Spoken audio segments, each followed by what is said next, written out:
আসসালামু আলাইকুম। আশা করি সবাই ভালো আছেন। আজকে বাঁধাকপি ভাজি রেসিপি নিয়ে চলে আসলাম। তো এখানে পেঁয়াজ, কাঁচামরিচ এবং ধনিয়া পাতা কুচি করে কেটে নিয়েছি। চুলাটা অন করে দিলাম। এখন এই কড়ার মধ্যে পরিমাণ মতো সরিষার তেল দিয়ে দিব।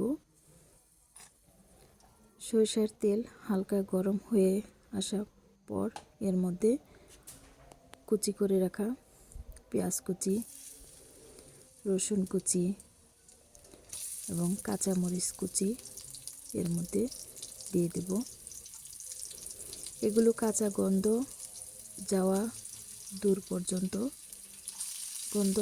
পর্যন্ত এগুলো হালকা একটু ভেজে নেব।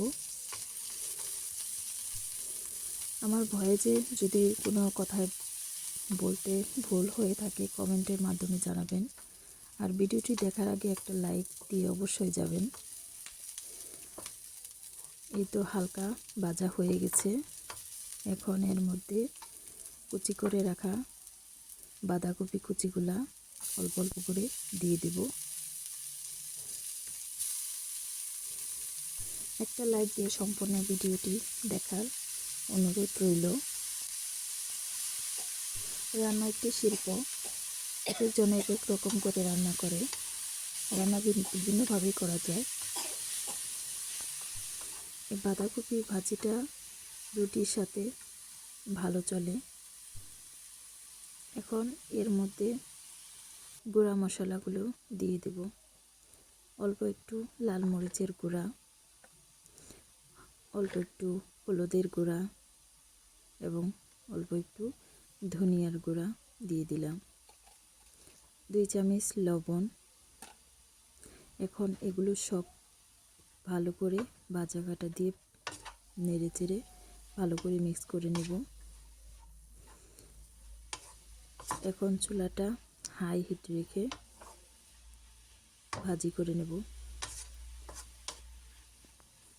শীতের এই সবজিটা বিভিন্নভাবে খাওয়া যায়, ভাজি করে, পোড়া করে, বিভিন্নভাবে।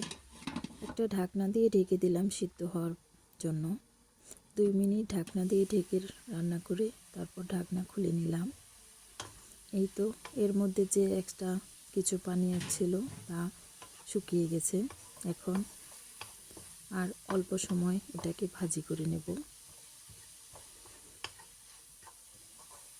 আমি আবারও বলছি, আমার কথা বলায় নার্ভাস লাগে। আমার কথায় যদি কোনো ভুল হয়ে থাকে কমেন্টের মাধ্যমে জানাবেন, সংশোধন করার চেষ্টা করব। তো এখানে কয়েকটা আস্ত কাঁচামরিচ দিয়ে দিলাম।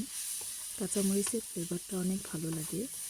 যে কোনো রান্নার হওয়ার আগ মুহূর্তে যে কোনো তরকারিতে আস্ত কাঁচামরিচ দিলে অনেক ভালো হয়। দিয়ে দিলাম কিছু ধনিয়া পাতার কুচি। ধনিয়া পাতার কুচি রান্নার ফ্লেভারটাও অনেক সুন্দর হয়, খেতে অনেক মজা এবং এটা অনেক পুষ্টিকর। ধনিয়ার পাতায় বিভিন্ন ধরনের পুষ্টিতে ভরপুর, রান্নার স্বাদ বাড়িয়ে দেয় এই ধনিয়া পাতা। এই তো আমার ভাজি করা শেষ। এটা ভাতের সাথে, রুটির সাথে এবং খিচুড়ির সাথে খাওয়া যায়। আজকে এই প্রথম আমার এই বাঁধাকপি ভাজিটা এত সুন্দর হয়েছে এবং অনেক মজাও হয়েছে। এর আগে অনেকবার রান্না করেছি কিন্তু এতটা মজা হয় নাই। তো আশা করি ভিডিওটি ভালো লাগবে। যদি ভালো লাগে একটা লাইক, কমেন্ট, শেয়ার করে দেবেন আর পাশে থাকবেন বন্ধু হয়ে। সুস্থ থাকবেন, ভালো থাকবেন, সুস্থ থাকবেন আর আমার পরিবারের জন্য দোয়া করবেন। আর আমি যেন এভাবে নতুন নতুন রান্নার রেসিপির ভিডিও নিয়ে আপনাদের মাঝে হাজির হতে পারি। তো আল্লাহ হাফেজ।